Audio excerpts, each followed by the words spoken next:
نہیں کرنا چاہیے۔ ثم یغسل فیہ، اور پھر آدمی اسی میں غسل کرے تو یہ ٹھیک نہیں ہے، کیونکہ پانی کھڑے پانی میں پیشاب کیا جائے گا تو وہ ناپاک ہو جائے گا اور اس میں غسل کرنا جائز ہے، اس لیے منع فرمایا کہ ایسا۔ اذا القی علی ظہر المصلی، نمازی، اردو جو مسلم تو نمازی ہوتا ہے، اذا القی علی ظہر المصلی قذر اور جیفت، کوئی آدمی نماز پڑھ رہا اور اس کے اوپر کو غلاظت ڈال دی جائے یا کوئی مردار ڈال دیا جائے، جیفت، لم تفسد علیہ الصلاۃ، تو اس کی نماز فاسد نہیں۔ امام بخاری کا اپنا قاعدہ کلیہ ہے، ورنہ غلاظت ڈالی جائے گی تو کپڑے ناپاک ہو جائیں گے تو نماز بھی ختم ہو جائے گی۔ وکان ابن عمر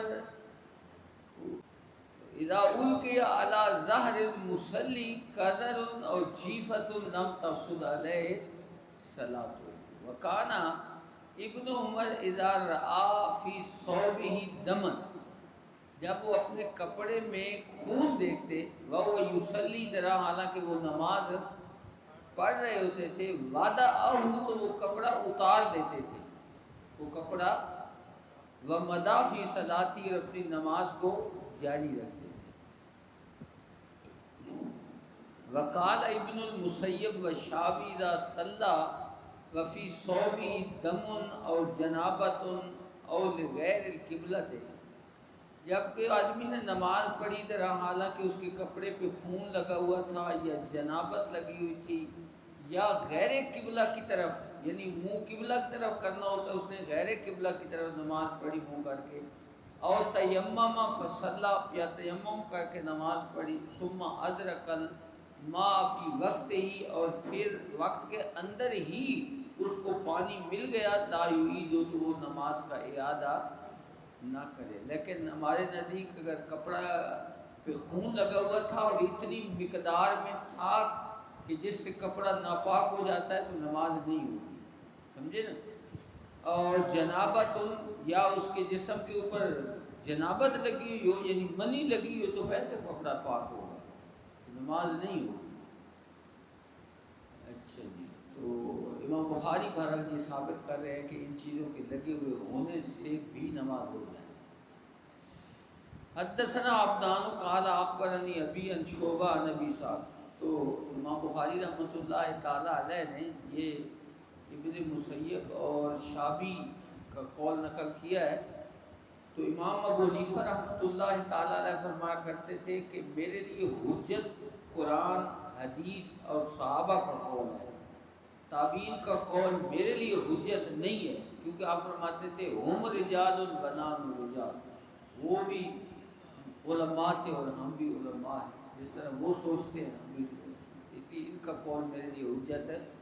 اور امام بخاری اکثر امام صاحب کے خلاف تابعین کے قول پیش کرتے ہیں، جس کے بارے میں امام صاحب کہتے ہیں میرے لیے حجت ہے۔ قال حدثنا عبدان قال اخبرنی ابی عن شعبہ عن ابی اسحاق عن عمرو بن میمون عن عبداللہ قال بین رسول اللہ صلی اللہ علیہ وسلم ساجد، قال حدثني احمد بن عثمان قال حدثنا شريح بن مسلمہ قال حدثني ابراہیم بن یوسف عن نبی عن نبی صاحب قال حدثني عمرو بن میمون ان عبداللہ بن مسعود حدثه ان النبی صلی اللہ علیہ وسلم كان يصلي عند البيت، اللہ کے رسول بیت اللہ کے اندر نماز پڑھ رہے تھے، وابو جہل واصحاب له جلوس، ابو جہل اور اس کے ساتھی بھی وہاں بیٹھے تھے۔ اذ قال بعضهم لبعض، ایک دوسرے کو کہنے لگے مشرک کافر، ایکم یجیء بصلاۃ جزور بنی فلان، کہ فلاں قبیلے کا اونٹ مرا پڑا ہے، اس کا اوج کون اٹھا کر لے آئے گا۔ صلاح اس پردے کو کہتے ہیں جس میں بچہ لپٹا ہوا ہوتا ہے، لیکن یہاں مراد پورا اوج ہے، سمجھے نا، میدا پورا جس کے اندر غلاظت ہے، کون لے آئے گا۔ فیادہ علی ظہر محمد اذا سجد، جب حضور سجدے میں ہوں تو وہ حضور کے اوپر ڈال دیں۔ فم بعثا اشکل قوم میں سب سے جو بدبخت ترین آدمی تھا وہ اٹھا، فجاء بہ، وہ لے آیا، یہ عقبہ بن ابی معیط تھا، یہ بندہ جو اونج اٹھا کر لیا تھا اس کا نام کیا تھا؟ عقبہ بن ابی معیط، کافر تھا۔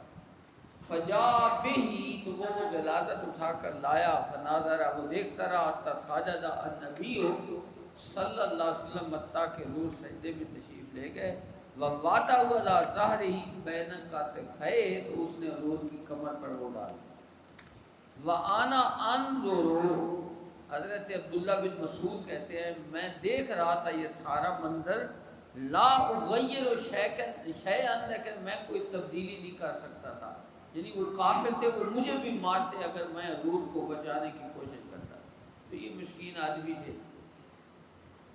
لو کان لی منعۃ، کہتے ہیں کاش کہ مجھے طاقت ہوتی، منعۃ میں نا قوت، طاقت۔ قال فجعلوا يضحكون، جب انہوں نے یہ حرکت کی نا کافروں نے حضور پر وہ غلاظت ڈالی تو ہنسنے لگے، وَيُحِيلُ بَعْضُهُمْ عَلَى بَعْضٍ، اور ایک دوسرے کے اوپر لوٹ پوٹ ہونے لگے۔ وَرَسُولُ اللَّهِ صلی اللہ علیہ وسلم ساجد لا يرفع راسه، حضور سر اتنی وہ بوجھ تھا کہ سر نہیں اٹھا سکتے۔ حتیٰ جاءتہ فاطمہ، حضرت عبداللہ بن مسعود نے فاطمہ کو بتایا تو وہ آئی، اس وقت وہ بچی تھی، حضرت سیدہ فاطمہ بچی تھی، چھوٹی عمر کی۔ فطرحت عن ظہرہ، تو انہوں نے حضور سے وہ غلاظت دور کی۔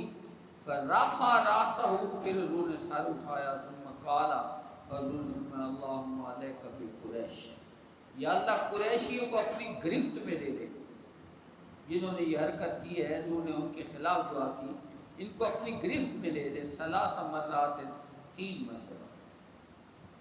حضور نبی کریم صلی اللہ علیہ وآلہ وسلم کو اللہ تعالیٰ نے رحمت للعالمین بنایا تھا، تو حضور صلی اللہ علیہ وسلم نے بعض جگہ پہ آپ کو کہا جاتا تھا کہ حضور ان کے خلاف دعا کرے، تو پھر بھی حضور دعا ہی فرما دیا کہ ان کے خلاف دعا فرما۔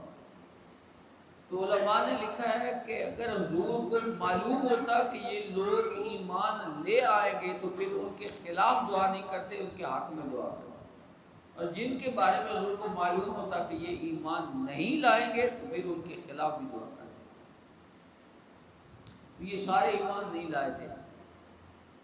3 مرتبہ حضور نے فرمایا اللہم علیک بقریش، 3 مرات۔ فشک علیہم اذا دعا علیہم، کافروں کو یہ پتہ تھا کہ حضور اگر خلاف دعا کر دیں گے تو کام ہو جائے گا، ان پر بڑا شاک گزرا جب حضور نے ان کے خلاف دعا کی۔ قال وکانوا یرون ان الدعوۃ فی ذلک البلد مستجاب، کافر بھی خیال کرتے تھے کہ مکہ میں دعا رد نہیں ہوتی، قبول ہوتی ہے۔ ثم سما، پھر حضور نے ہر ایک کا نام لے کر بد دعا کی، ان کے خلاف دعا کی۔ اللہم علیک بابی جہل وعلیک بعتبۃ بن ربیعہ وشیبۃ بن ربیعہ والولید بن عتبہ وامیۃ بن خلف وعقبۃ بن ابی معیط وعدہ سابعہ ولم نافذ، 7ویں آدمی کا بھی ذکر کیا، مجھے ہمیں یاد نہیں رہا۔ کالا والذی نفسی بیدی لقد رأیت الذین ادى رسول اللہ صلی اللہ علیہ وسلم، جن کا حضور نے ذکر کیا ہے نا، ان سب کو میں نے دیکھا سرعا یہ مردہ پڑے تھے، سرعا مردہ پڑے تھے، فی القلیب، قلیب بدر، جنگ بدر ہوئی تھی تو یہ سارے وہاں مارے گئے تھے، تو یہ مردہ میں نے وہاں دیکھے تھے۔ قلیب پرانے کنویں کو کہتے ہیں۔ البزار والمخاط ونحوہ فی الصوم، علماء کا اتفاق ہے کہ حضور نبی کریم صلی اللہ علیہ وآلہ وسلم کا بول و براز بھی امت کے حق میں پاک ہے۔ حضور علیہ الصلوۃ والسلام کے فضلات امت کے حق میں پاک ہیں۔ آپ کے اپنے حق میں تو وہ ناپاک تھے، لیکن امت کے حق میں وہ کیا ہے؟ پاک ہے۔ اس لیے کسی دوسرے شخص پر حضور کو قیاس نہیں کیا جا سکتا، کسی دوسرے شخص کو حضور پر قیاس نہیں کیا جا سکتا۔ حضور نبی کریم صلی اللہ علیہ وسلم کا لعاب اور حضور نبی کریم صلی اللہ علیہ وسلم سے بلغم جو نکلتی تھی، یہ اس طرح نہیں ہوتی تھی جس طرح ہماری ہوتی ہے، جس سے نفرت ہوتی ہے۔ اللہ کے نبی جب بلغم ڈالتے تھے تو صحابہ ہاتھوں میں لے لیتے تھے اور چہروں پہ مار لیتے تھے۔ حضور جب تھوک ڈالتے تھے تو زمین پہ نہیں صحابہ گرنے دیتے تھے، اپنے ہاتھوں پہ لے لے، حدیث میں آ رہا ہے، سمجھے نا؟ تو اس لیے امت کے حق میں یہ ساری چیزیں کیا ہیں؟ پاک ہیں۔ وقال عروہ ان مسور و مروان خرج النبی صلی اللہ علیہ وسلم زمن حدیبیہ فذکر الحدیث ما تنخم النبی صلی اللہ علیہ وسلم نخامتا بلغم اذا واقع الا واقعت فی کف رجل منہ۔ اب جب حضور اپنا بلغم نکالتے تھے تو کسی نہ کسی صحابی کے ہاتھ پر فدالا کا بہا وجہ و جلدہ، اپنے چہروں پہ مال لیتے تھے اور اپنے جسم پہ مال لیتے تھے۔ تو اس لیے میں نے کہا ہے کہ یہ دیوبندی حضرات اکثر کہتے ہیں کہ تم اہل سنت والجماعت محبت میں حد سے بڑھ جاتے ہو، یہ ان کا اعتراض ہے دیوبندیوں کا، وہابیوں کا۔ وہ کہتے ہیں کہ تم سنی بریلوی لوگ محبت میں حد سے بڑھ جاتے ہو، تو یہ حد سے بڑھنا ہے۔ صحابہ، اب میں تھوکوں، میرا بیٹا کیا میرا بلغم ہاتھ پہ لے گا، چہرے پہ ملے گا؟ کوئی میرا شاگرد ایسا کرے گا؟ نہیں کرے گا۔ لیکن صحابہ حد سے بڑھ کر محبت کرتے تھے، حضور یہ چیزیں ڈالتے تھے تو صحابہ ہاتھوں پہ لے کر چہروں پہ، تو یہ حد سے بڑھنا ہے، حضور سے محبت حد سے بڑھ کر، اور یہی صحابہ کا طریقہ تھا۔ اذا الا واقعت فی کف رجل منهم فدلک بها وجهه وجلده۔ حدثنا محمد بن یوسف قال حدثنا سفیان عن حمید عن انس قال بازک النبی صلی اللہ علیہ وسلم فی ثوبه۔ اللہ کے نبی نے اپنے کپڑے میں اپنا لعاب ڈالا۔ طولہ ابن ابی مریم قال اخبرنا یحیی بن ایوب حدثنی حمید قال سمعت انس عن النبی صلی اللہ علیہ وسلم۔ تو یہ آگے حدیث آ رہی ہے، حضور نے فرمایا اگر کسی شخص کو پر نماز پڑھ رہا اور تھوک غالب آ جائے، اس کو کنٹرول کرنا ممکن نہ ہو، تو وہ کپڑے پہ ڈال دے۔ وہ کیا کرے؟ مسجد کے، یا تو مسجد اگر کچی ہو تو اپنی بائیں جانب تھوک دے۔ نماز پڑھ رہا ہے آدمی اور تھوک غالب آ جائے اور آدمی اس کو کنٹرول نہ کر سکے، بلغم وغیرہ آ جاتے، بعد وقت کھانسی ہوتی ہے تو وہ بائیں جانب تھوک دے۔ اگر وہ جگہ کچی ہو، مسجد کچی ہو تو اس میں تھوکنا جائز ہو، اور پھر اس کا کفارہ یہ ہے کہ اس کو دفن کر دیا جائے، بعد میں اس کو کیا کر دیا جائے۔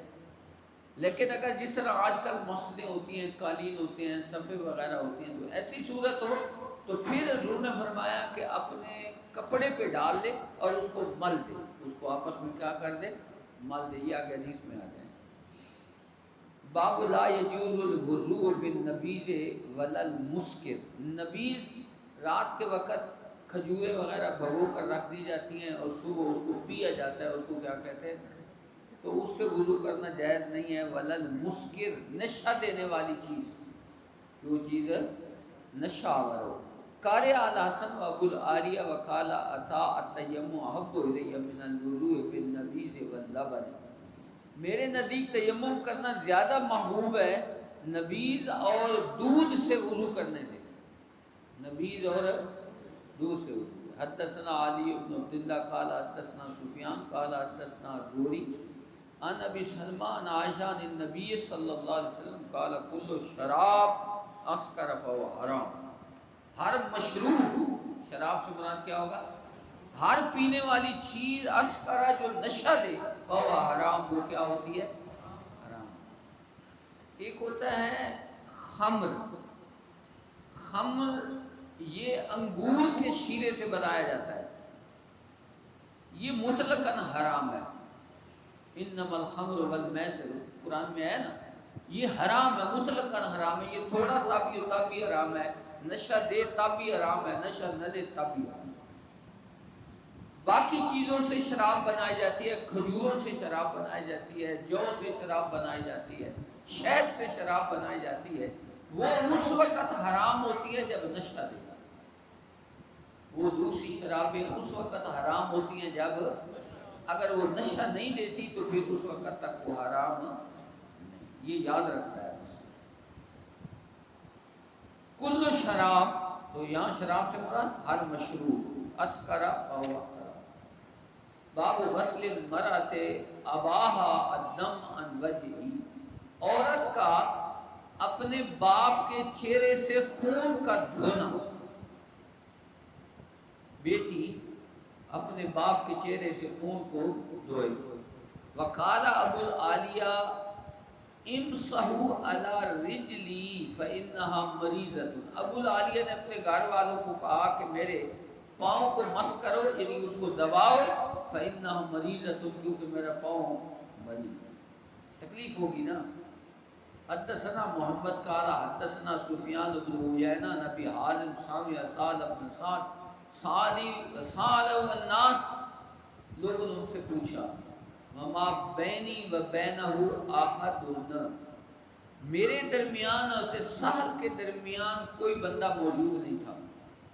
جب یہ سوال کیا جا رہا تھا نا، حضرت سال صحابی ہیں، ان سے پوچھا جا رہا تھا، کیا پوچھا نا، بے ای شیء دویا جرح النبی صلی اللہ علیہ وسلم، کے حضور کا زخم کس چیز سے حضور کے زخم کا علاج کیا گیا، دویا میں نا دوا کی گئی، علاج کیا گیا۔ فقالا ما باقی احد اعلم بہ منی، اس مسئلے کو مجھ سے زیادہ جاننے والا کوئی بھی اب موجود نہیں ہے، میں ہی آخری موجود ہوں۔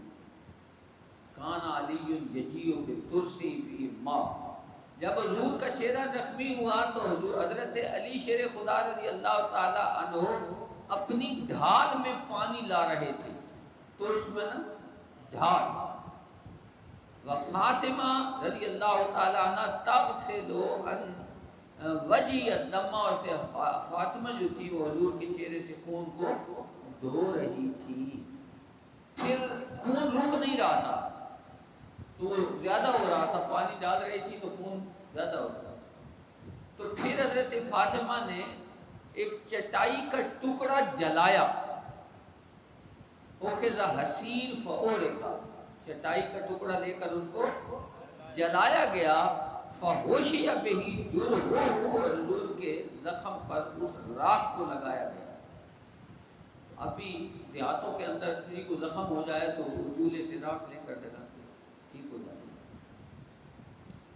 باب السواک، مسواک کرنا، وضو۔ قال ابن عباس بت عند النبی صلی اللہ علیہ وسلم، پیچھے یہ حدیث گزری ہے، حضرت ابن عباس کہتے ہیں کہ میں نے حضور کے رات کے معمولات دیکھنے کے لیے رات گزاری حضرت میمونہ کے گھر میں، پڑھی تھی نا حدیث، وہی حدیث ہے، بت عند النبی صلی اللہ علیہ وسلم فاستنا، حضور نماز تہجد کے لیے اٹھے تو حضور نے مسواک کیا۔ استنا یستنو استنانا کا مطلب کیا ہوتا ہے؟ مسواک کرنا، تو اس لیے بندہ رات کو جب بھی اٹھے تو مسواک کرے، اس سے نیند بھی چلی جاتی ہے۔ آپ اگر نماز تہجد کے لیے اٹھیں اور مسواک کریں گے تو آپ کی نیند ختم ہو جائے گی، آپ آسانی سے نماز تہجد پڑھ سکیں۔ حدثنا ابو النعمان قال حدثنا حماد بن زید عن غیلان بن جریر عن ابی بردہ عن ابی قال اتیت النبی صلی اللہ علیہ وسلم، میں حضور کی بارگاہ میں آیا، فوجدتہ یستن بسواک بیدی، حضور ہاتھ سے مسواک کر رہے تھے، یقول آدمی گلے میں جب مسواک لگاتا ہے نا تو کھانسی سی آتی ہے، تو حضور اس طرح کر رہے تھے، والسواک فی فیہ، اور مسواک حضور کے منہ میں تھا، فی دوسرے فی کا معنی کیا ہے؟ منہ. کأنہ یتہوّا، گویا وہ کھانس رہے تھے.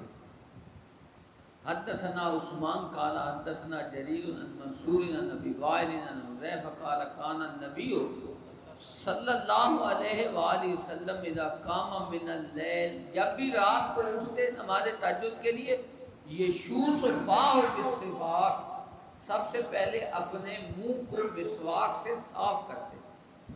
اس لیے میں نے پہلے دن آپ کو کہا تھا مسواک استعمال کیا کریں تاکہ منہ سے بدبو نہ آئے. اس سے 70 بیماریاں بھی علماء نے لکھا ہے دور ہوتی ہیں. مسواک کرنے سے جتنی بلغمی بیماریاں ہوتی ہیں وہ دور ہوتی ہیں، 70 بیماریاں. اور ایک حدیث میں حضور نے فرمایا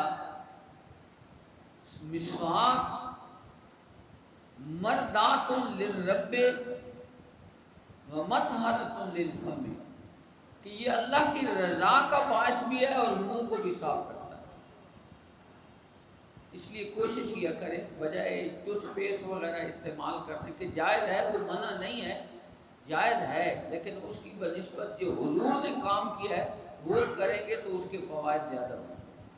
بلکہ بعض لوگ تو کہتے ہیں کہ یہ جو آپ ٹوتھ پیسٹ استعمال کرتے ہیں یہ آپ کے لیے اپنے لیے کینسر کا بندوبست کر رہے ہیں. میں اس دن ایک ڈاکٹر کو سن رہا تھا، انہوں نے کہا یہ جو ہے نا ٹوتھ پیسٹ یہ صبح سویرے ہم استعمال کرتے ہیں تو اس سے تو کینسر لگنے کا اندازہ خیال ہوتا ہے، اس لیے اس سے بچنا چاہیے. حضور نے جو چیز استعمال کی ہے یقیناً اس کے اندر برکت بھی ہوگی، اس کے اندر خیر بھی ہوگی اور آپ کو اس کا ثواب بھی ہوگا. اس لیے مسواک استعمال کیا. اچھا جی، باب دفع السواک الی الاکبر. اگر آپ نے دو بندے آپ کے سامنے ہیں، آپ مسواک دینا چاہتے ہیں کسی کو، تو ان میں سے جو بڑا ہے اس کو مسواک پیش کریں. میں نے اس دن آپ کو بتایا تھا عبداللہ بن مسعود ہر روز حضور کو نیا مسواک پیش کرتے تھے، اس لیے ان کو صاحب السواک کہا جاتا ہے.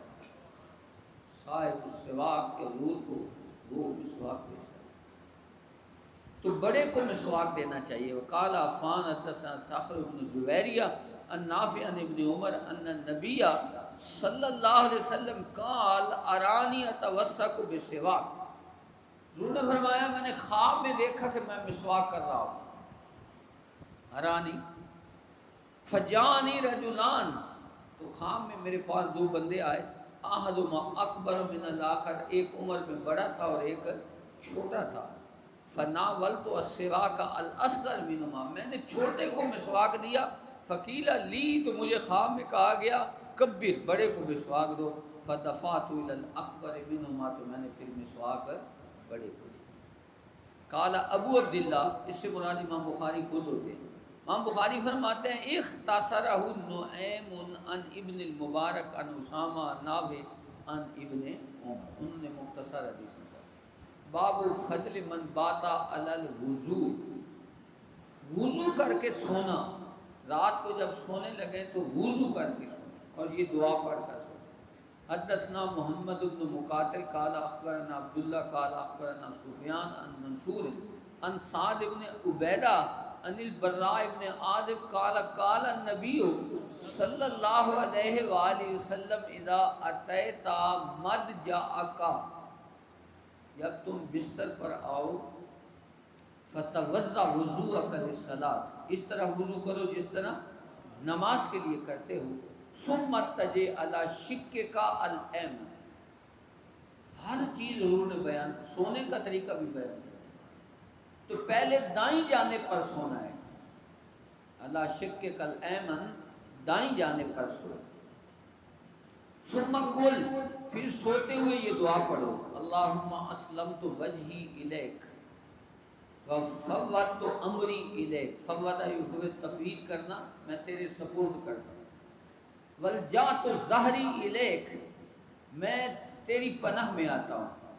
رغبتاً و رہبتاً الیک، میں تجھ سے امید بھی رکھتا ہوں اور تجھ سے خوف بھی رکھتا ہوں. لا ملجا ولا منجا منک الا الیک، کوئی پناہ گاہ نہیں ہے، کوئی نجات کی جگہ نہیں ہے مگر تیری بارگاہ.